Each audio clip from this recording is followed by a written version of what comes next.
because we are a little neighborhood kitchen, and most of the people that we feed are bartenders, waiters, musicians, because that's who lives in my neighborhood. When these people don't make money, they don't order out, which means I don't make money. And I'm already personally seeing that effect myself. My deliveries are down, my daily numbers are already down.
Meanwhile, though, it has gone into the Louisiana marshes, which is terrible. It's gone into the Chandeleur Islands, which is a nesting area, the Freemason Islands, the Breton Islands. It has hit major nesting areas. We just had dead dolphins wash up. I'm certainly concerned the dead dolphins were affected by the chemicals that they're swimming under. And I have to say chemicals because we're also doing this grand experiment with releasing dispersants, which are similar to detergents, but they are also a toxic substance. The oil's toxic, the dispersants are toxic. If it comes into our estuaries anywhere, and particularly in the Louisiana marshes, then we're looking at a major collapse of seafood, our birds, our turtles, our wildlife.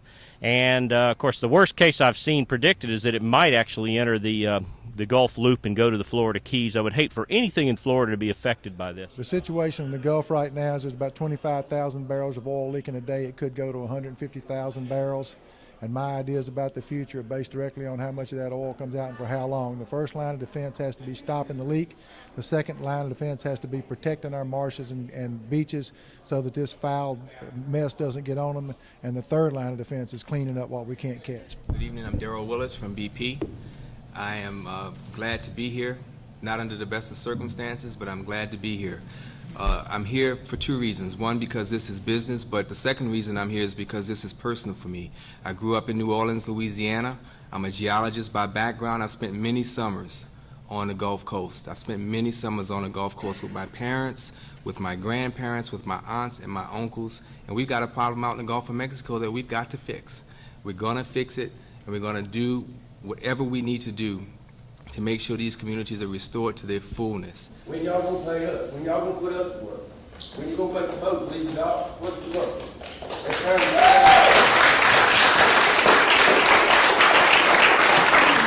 You know, this is a massive mess, environmental disaster out in the Gulf, but on the coast it's created widespread confusion.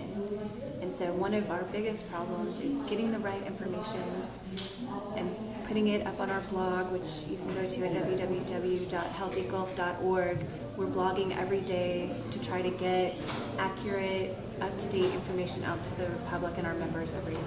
Other than her, I would have to say that the response has been completely inadequate.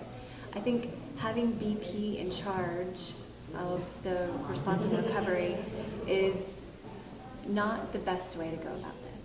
It's hard to say exactly where the breakdown is happening, but there is a breakdown happening. We have these unified command centers. This is a positive step forward from Katrina, where we had a lot of infighting between local, state, and federal governments. Now we have these unified command centers.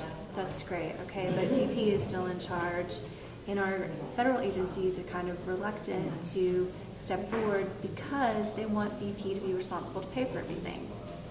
We want that too. BP definitely has to pay for polluter pays, we agree, but the government needs to step in and direct this response.